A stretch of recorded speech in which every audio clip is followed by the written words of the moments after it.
श्रीशुक्रुवाच भवेदेताद्वसीपत्री यज्जीवस्य महामते किम फलम जायते तस्य विस्तारेण वद प्रभो।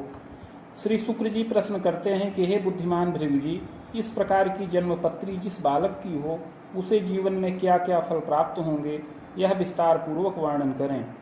श्री भृगुरुवाच लग्ने दैत्य गुरुचंद्र सहजे देव गुरुर्यदा भानुजस्तत्र युक्तोपि सुखे च सिंहिका सुतः। श्री शुक्र जी के इस प्रकार प्रश्न करने पर श्री भृगु जी बोले कि लग्न में शुक्र व चंद्रमा स्थित हैं और सहज भाव में देवगुरु बृहस्पति व शनिश्चर का योग है। इसके अतिरिक्त कुंडली के चतुर्थ भाव में राहु स्थित हैं, चाष्ट में भूमिजश्चैव, दसमें चैव ध्वज स्थितः, अष्टम भाव में मंगल हैं। इसके अतिरिक्त दसम भाव में केतु स्थित हैं, लाभे चैव दिवानाथ, द्वादशे सौम्य योगकम, लाभ स्थान पर सूर्य स्थित हैं और 12वें भाव में बुध का योग बन रहा है। जायते नात्र संदेहो योगोयम चामर स्मृतः। उपरोक्त ग्रह स्थित के अनुसार इस बालक की कुंडली में चामर नाम का योग बन रहा है। अस्मिन योगे नरो जातस्तस्य जन्म फलम शृणु। इस योग में उत्पन्न हुए इस बालक का आगे जीवन फल बता रहे हैं। पुरासो बाहुजे वंशे चोत्पन्नो मध्य सुंदर विविधैश्वर्य कम तस्मिन विद्यालाभम श्रमादपि। यह बालक पूर्व जन्म में एक क्षत्रिय कुल में उत्पन्न हुआ था। उस समय मध्यम सुंदर रहा, ऐश्वर्यवान था। उस समय विद्या भी मध्यम प्राप्त किया रहा। कृतः शिल्प कला ज्ञानम यांत्रिकोपाधिलाभकम धनिकाश्रय के तस्मिन प्रबंध के पदे कवे नियुक्तश्चाधिकारेण युक्तश्च स्वाश्रये तदा। उस समय शिल्प शास्त्र की शिक्षा प्राप्त किया, यांत्रिकी उपाधि से युक्त रहा और युवावस्था में एक धनिक के आश्रय में प्रबंधक के पद पर नियुक्त हो गया और अधिकार से भी युक्त हो गया। उस समय अपने आश्रय में बहुत से कर्मचारी लोग, बहुत से श्रमिक लोग नियुक्त थे। तेषां तु शोषणम कबे। उनका यह बालक बार बार शोषण करता रहता था। पुनः पुनः प्रकुर्वीत छलेन धन लाभकम। बारंबार उनका शोषण करता रहा और छल पूर्वक धन का लाभ करता रहा। बहुनाम जीविका मध्य बाधाम चैव प्रकारिता। उस समय स्वार्थ के वशीभूत होकर बहुतों की जीविका में बाधा भी उत्पन्न किया। स्वार्थ साधन दक्षोपी घोर पाप रतो नरः। उस समय स्वार्थ साधन के वशीभूत होकर बारंबार घोर पाप कर्म करता रहा। यद्यपि चांगना पुत्र सौख्यम देवे च तीर्थ के प्रीति परोपकारेपि दर्शने साधु तुल्य का। यद्यपि उस समय पत्नी व संतान से युक्त रहा, देवता धर्म व्रत तीर्थ में और परोपकार में बहुत प्रीति करता रहा, देखने में साधु तुल्य रहा, यथावसर साधक, किंतु स्वार्थ साधन में दक्ष रहा और अवसर साधक भी विशेष रहा। शुभाशुभम द्वयं कर्म कृतांते निधनं गतः। इस प्रकार उस जन्म में शुभ और अशुभ दोनों प्रकार के कर्मों को करते हुए अंत में मृत्यु के वश में हो गया। मृत्यु के पश्चात कर्मानुसार स्वर्ग व नरक दोनों भोग किया। तत्पश्चात संचित कर्म का फल भोग करने के लिए पुनः पृथ्वी तल पर वापस आया और इस समय मनुष्य देह के अंतर्गत ब्राह्मण कुल में जन्म प्राप्त किया है। माघे मासे सिते पक्षे खष्ठी पर्वे कुजे दिने रेवतीभे चाद्य पादे मीन लग्नोदय कवे। इस समय इस बालक का जन्म माघ महीना शुक्ल पक्ष खष्ठी तिथि मंगलवार के दिन रेवती नक्षत्र के प्रथम चरण में और मीन लग्न के उदय काल में हो। चोत्पन्न सुंदरो मध्य गोधूमश्च प्रभान्वितः समतुंगोपि यायेत मध्य पुष्टस्तथैव च। यह बालक मध्यम सुंदर शरीर का हो, गोधूम वर्ण और प्रभापन्न हो, सम ऊंचा कद हो, मध्यम पुष्ट शरीर का हो, सुशीर्षालक भालादि सुमुखश्चारुलोचन भ्रिकुटी मानदा सौम्या सुनासा चिबुकादिकम। सुंदर सिर हो, ऊंचा ललाट हो, सुंदर मुख हो, नेत्र विशाल हो, भौहें शुभ व मानदायक हो, सुंदर नासिका भी हो, सुग्रीवम वलयम युक्तम पुष्टस्कंधोच्च बक्षकम पादहस्तादिकम सौम्यम कदोच्चात्पतनम भयम दुर्घटनादि भीतिश्च विपाके खलखेचरे।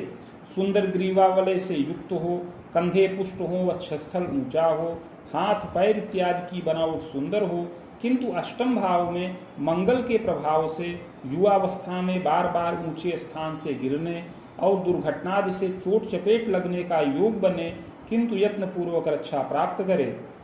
पैतृक ऐश्वर्य युक्तोपि भूम्याराम गृहादिकम साधनम विविधम चैव नगरे गेहकम सुखम।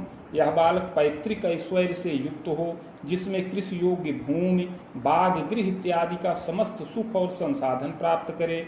नगर में भी गृह और वाहन इत्यादि का सुख प्राप्त हो।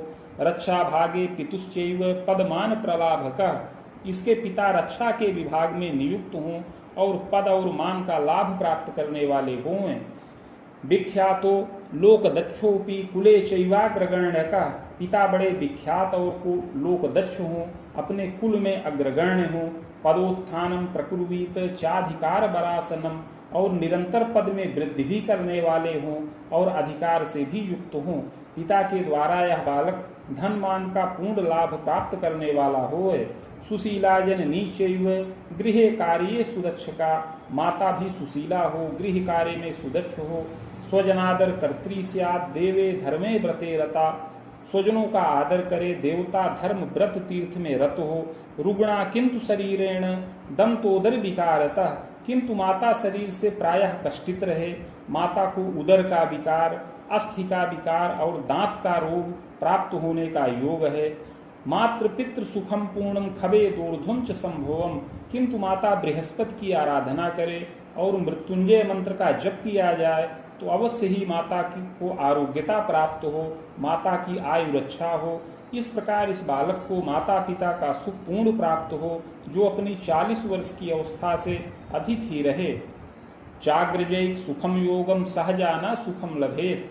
ग्रह योगानुसार अपने से बड़ा एक भाई हो, किंतु इस बालक को कोई बहन का सुख न प्राप्त हो। पितृव्ययिक सुखम योगम पितु स्वसा सुखम नतु। ग्रह योगानुसार पिता को भी एक भाई का सुख प्राप्त हो, किंतु पिता को भी कोई बहन का सुख न प्राप्त हो। अगर कोई पैदा भी हो तो वह अल्पजीवी हो, अधिक समय तक जीवित न रहे। मातुले सोम पुत्र कह मातुलद्वय योगंच मातु स्वसा द्वयम यदा। मातुल भाव में बुध की दृष्टि पड़ रही है, अतः इस बालक को 2 मामा का सुख प्राप्त होने का योग है और मौसी का भी सुख 2 संख्या में प्राप्त होने का योग बनता है। भाग्यशाली भवेद बालः प्रज्ञावान धार्मिकोत्पिच। यद्यपि यह बालक बड़ा भाग्यशाली हो, बड़ा बुद्धिमान और धार्मिक विचार का हो। विद्योपाधिम लभेच्चैव। और युवावस्था में विद्या की उपाधि का लाभ प्राप्त करने वाला हो। यद्यपि पूर्वोपापतः स्वाध्याये बाधकम योगम नैवोपाधिम विशेषकम। किंतु युवावस्था में पूर्व जन्म कृत पाप के प्रभाव से पढ़ाई में भी बार बार इसको बाधा उपस्थित होने का योग है और उत्तम उपाधि प्राप्त करने हेतु बड़ा ही प्रयत्नशील होने का योग बने और बहुत समपूर्वक ही विद्या का लाभ प्राप्त कर सके। तथास्तु भाग्य केतात प्रज्ञेशस्तत्र संयुतः प्रयासे मध्यमोपाधिम प्राप्तश्चैव महामते। किंतु बृहस्पति कुंडली में उत्तम है, लग्न में चंद्रमा का योग बन रहा है, अतः सतत प्रयत्नशील रहने पर विद्या का अवश्य ही पूर्ण लाभ प्राप्त करे और स्नातक के समान योग्यता से युक्त हो। यांत्रिकोपाधिकम लाभम शिल्प ज्ञानम तथैव। मंगल अष्टम भाव में विराजमान है, अतः यह बालक स्नातक के समान योग्यता से युक्त हो, यांत्रिकी उपाधि का लाभ प्राप्त करे और शिल्प शास्त्र का भी ज्ञाता हो। कृतश्चैव प्रतापी स्यात् साहसी चतुरोधिकः। इस प्रकार उत्तम शिक्षा प्राप्त करके बड़ा ही प्रतापी हो, साहसी और चतुर हो। विलंबेन फलम लाभम यौवने स्वभुजाएकम। विलंब से युवावस्था में यह अपनी भुजाओं से धन प्राप्त करने वाला हो। पूर्व पाप प्रभावतः चादव बाधा विशेषेण जायते येन चिंतनम। 10th भाव में केतु का योग बनने से प्रारंभ में बार बार बाधा उपस्थित हो। यह बालक बार बार प्रतियोगी परीक्षाओं का अभ्यास करे, प्रतियोगी परीक्षाओं को प्रदान करे, किंतु उसमें बाधा उपस्थित हो जाए, जिससे इसको प्रारंभ में स्थिर पद और वेतन न प्राप्त हो, जिससे बड़ा चिंतित रहे। तथास्तु शुभ योगेन नृपाश्रयात् तपोधन विलंबेन धनम लाभम। किंतु कुंडली में चामर नाम का शुभ योग बन रहा है, अतः पूर्व जन्म कृत पाप का प्रायश्चित्त किया जाए, उपाय किया जाए तो अवश्य ही इस बालक का पूर्ण भाग्योदय हो और राजकीय पद भी प्राप्त होने का योग बने, जो विलंब से धन का लाभ प्रदान करे। धनी मानी च जायते, अवश्य ही यह बालक आगे चल करके धनी मानी और विख्यात हो, कुल गौरव की वृद्धि करने वाला होए। भृत्यवाहन मोदंच साधनम लभते खिलम, अपने द्वारा उपार्जित धन से नवीन गृह का निर्माण करे और वाहन इत्यादि सुखों का लाभ प्राप्त करने वाला होए। बाण युग्मोर्ध्वकम तात खरामांतम तपोधन, भाग्य वृद्धिश्च जायेत स्वभुजाय कृतोपि च। प्रायश्चित करने से, उपाय करने से जब यह बालक 25 वर्ष की अवस्था को पूर्ण कर जाए तब इसका विशेष भाग्योदय प्रारंभ हो। इस प्रकार 25 से लेकर 30 वर्ष की अवस्था में विशेष भाग्य वृद्धि हो और पद मान का लाभ भी प्राप्त होए। अस्मिन दारा सुखम योगम विजयम सर्व कर्मसु, इसी समय में अर्थात 27वें वर्ष में पत्नी का भी सुख प्राप्त होने का योग है और समस्त कर्मों में विजय प्राप्त हो। एतत् पूर्वे महाप्राज्ञे वेद युग्मांतरावधिम क्लेशम तापम विशेषेण नैव स्थिर मतिर्यदा, किंतु इसके पूर्व में अर्थात इसके पहले 17 से लेकर 24 वर्ष की अवस्था में कष्टकारक योग बन रहा है। इस समय इस बालक की पढ़ाई में बाधा आए, यत्न पूर्वक विद्या का लाभ करने के बाद पद प्राप्त करने में बाधा उपस्थित हो, इसकी बुद्धि स्थिर न रहे और बार बार किंग कर्तव्य विमूढ़ होता रहे, यत्न पूर्वक रक्षा प्राप्त करे।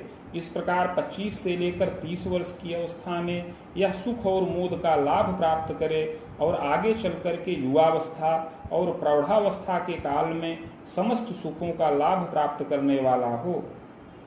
रोगे सोम सुतोपि च गुरुमंद युतैकत्र यौवने क्लेश दारुणम, यद्यपि अष्टम भाव में मंगल शुभ नहीं है, अतः युवावस्था में दारुण क्लेश भी प्राप्त होने का योग है। मूर्छोन्माद समम रोगम विष भीतिस तपोधन, इसी मंगल के प्रभाव से कभी मूर्छा और उन्माद का रोग उत्पन्न हो, कभी विष से भय प्राप्त हो। इसके अतिरिक्त बाल्यावस्था के काल में भी बार बार शीत जनित विकार शरीर में उत्पन्न हो। त्रिवर्षे बाण वर्षे च ग्रहे च दशमे तिथौ पीड़ितश्च प्रजायेत बारम बारम सुयत्नतः रक्षितो जायते नूनम मुनिचंद्रे कुयुग्म के वेद युग्मे सुयुग्मेत पीड़नम विविधाकुलम। बाल्यावस्था में 3, 5, 9, 10 और 15 वर्ष की अवस्था में पीड़ित हो, यत्न पूर्वक रक्षित हो। आगे युवावस्था में 17 से लेकर 21 वर्ष की अवस्था में, फिर 24 से लेकर 27 वर्ष की अवस्था में भी पीड़ित होने का योग है, आगंतुक कष्ट प्राप्त होने का योग है और स्वास्थ्य बाधित होने का योग है। इस समय माता पिता को भी शरीर से कष्ट प्राप्त होने का योग बन रहा है, किंतु कुंडली में बताए हुए उपाय से रक्षा अवश्य प्राप्त हो। याम्मे वा वायुकोण के दारा सौख्यम विलंबेन सुंदरी मध्यमा इयम, 27 वर्ष की अवस्था के अंतर्गत दक्षिण या उत्तर के कोण में इस बालक को पत्नी का सुख प्राप्त हो।